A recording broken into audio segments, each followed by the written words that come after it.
Chapter 20 is called Settling Down. It starts out by saying, on January 31st, 1952, looking frail, George VI saw his daughter, Elizabeth, and her husband, Philip, off at Heathrow for a tour of Africa. He would never see her again. On the morning of the 6th of February, he was found dead at Sandringham by his valet. The Duke, who was told the news by a reporter, immediately made plans to attend the funeral, but his wife was told that she would not be welcome. You know, I just want to say that I totally get the beef that the family had with David, and I totally understand them wanting to distance themselves from David, especially with all that we now know about his affiliations and things, although I don't know how much the family was aware of it, but I'm sure that they were, because he would have talked and said what his political leanings were. Be that as it may be. His brother's dead. You almost just want to be like, hey, pick up the phone and call your brother. Like, why is a reporter telling him that his brother died? You know, why did nobody in the family reach out to him?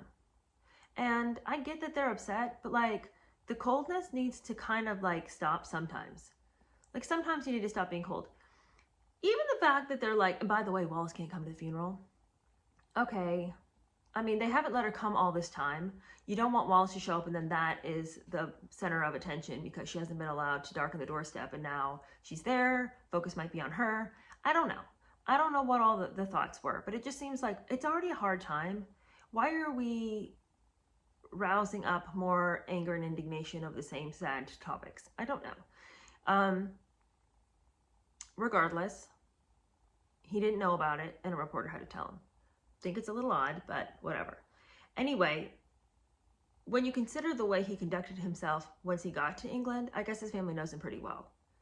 And so all of my like, as I was reading about the reporter telling and Wallis not being invited, all of that was sort of checked when I found out that he was kind of a scumball when he got there.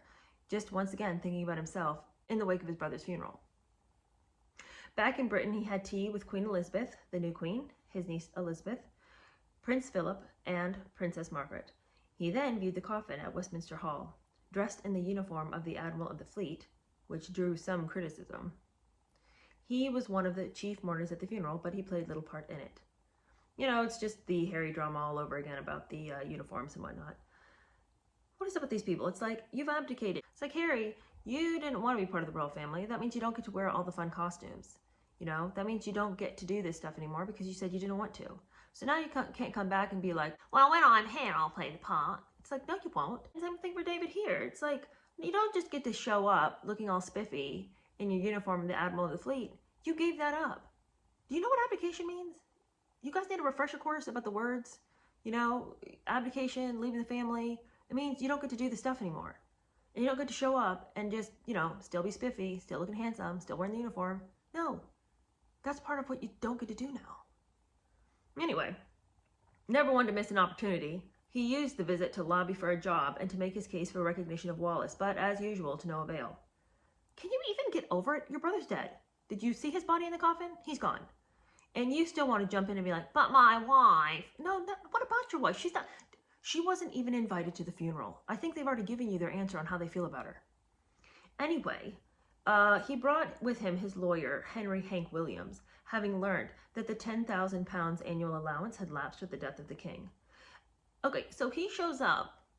Do you hear this? He shows up, his brother's dead, and his greatest concern, he literally brings a lawyer with him to his visit to England for his brother's funeral so he can see about the £10,000 that he's no longer going to get now that his brother's dead.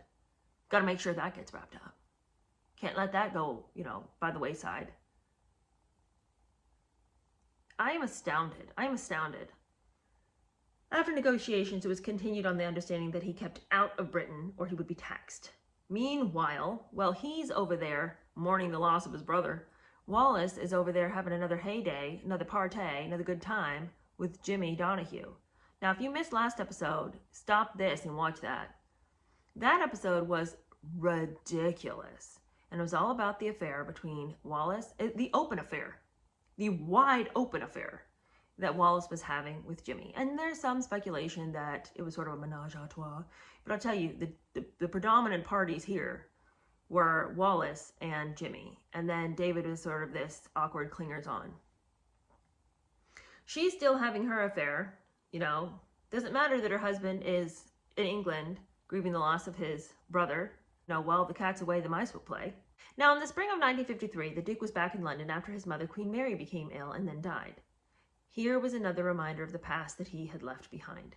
And what he has to say about his mother upon her death is shocking and startling, although perhaps not so shocking and startling. But it also feels like he had a lot of thoughts and feelings about her that he'd held back, and now that she was dead, he felt like he could say all the things he'd ever wanted to say, and so he did. Though he could never forgive her for the way that she had treated Wallis, he had sought his mother's love and approval all his life, which is why her rejection of his wife had been so painful. The Duke had mixed feelings about her death, telling his wife, "My sadness was mixed with incredulity that any mother could have been so hard and cruel towards her eldest son for so many years, and yet so demanding at the end without relenting a scrap. I'm afraid the fluids in her veins have always been as icy cold as they are now in death." A harsh word for mother. I mean, can you imagine saying that about your mom? The fluid in her veins have always been icy cold as they now are in her death. He must have practiced that line over and over. That sounds like something that you would have worked up to. Anyway, the funeral took place on March 30th, and the Duke was quick to write to Wallis about all that he thought. Bitter as all get out, he says, "What a smug, stinking lot my relations are, and you've never seen such a seedy, worn-out bunch of old hags most of them have become," wrote the Duke to Wallis. "I've been boiling mad the whole time that you haven't been here in your rightful place as a daughter-in-law at my side." Well, she wasn't sad because, well, he was at the funeral. Who do you think that Wallis was with? Jimmy Donahue. His mother's death did not bring the family together. I mean, who would have expected it to? There was no invitation to the coronation in May, on the grounds that there was no protocol for a former sovereign to attend a coronation. Instead, the Duke watched it in Paris at the home of a friend, Margaret Biddle, providing a commentary to the other guests in return for a large fee from the United Press for the exclusive right to a photograph of him. Can you guys imagine? Who would have wanted to attend that watch party? I mean, maybe there would have been some interest in it, but it just seems like it would have been wholly uncomfortable to sit and listen to him prattle on and on about, well, the reason they're doing that is, but at my coronation we did. Well, as I'm watching this, it's like, oh, please. It would just be, I don't know, it would be stomach churning. I think you'd have to have enough drink to get through it. That's what I think. Meanwhile, in his absence at the funeral, Jimmy and Wallis continued their affair with dinners at the Colony and dancing at the El Morocco. Isn't it interesting that every time he's grieving, she's partying? She really hates him so badly. Wallis's affair with Jimmy Donahue continued through 1953, with the Duke trailing in their wake. In July, they were all in Biarritz, paid by Jesse Donahue, and in August, Jimmy chartered a yacht for a month around the Gulf of Genoa and all around Italy. It reached a notable humiliation on New Year's Eve when the couple were photographed sitting awkwardly in the El Morocco nightclub on a zebra-striped throne, and to widespread laughter, being crowned with paper crowns by Jimmy. The picture is so embarrassing. It's just cheap and tawdry and sad and lame. Like, everything about this is the exact snapshot of how lame their life has become. They are being given a mock coronation with paper crowns, and the ceremony is being presided over by Wallis's homosexual lover. It's so bleak, and it's so depressing. In the summer of 1954, Jimmy chartered the yacht, the Narcissus, with a crew of 15 to again cruise around the Mediterranean. And during one of his many stop-offs, he had $2,000 of cash in his passport robbed from him. Probably by a casual gay pickup, says the book. But you know what? Jimmy's kind of getting sick of this whole thing. Jimmy's over it with these two. The author says tensions were mounting. Jimmy was bored by then, not least stuck playing gin rummy with the Duke every afternoon, and annoyed at their sponging. This came to a head during a 5-night stay at the Brenner's Park Hotel at Baden-Baden, when Jimmy took exception to a disparaging reference by Wallis about his breath. He kicked her under the table, leaving her bleeding and her stocking torn, which is quite a kick. It was the final straw for the cuckolded Duke, who told Jimmy to leave. "We've had enough of you, Jimmy. Get out." Which is what he should have said in the beginning. Anyway, supposedly that's the end of it. Now, in the next chapter, we're going to find that there was a different ending to it all, but both things could actually be true. There was to be no further contact between the Windsors and the Donahues, and Wallis made no reference to her lover and benefactor in her memoir. Like Fruity and the Dryers before, the Donahues were airbrushed out of the Windsors' lives.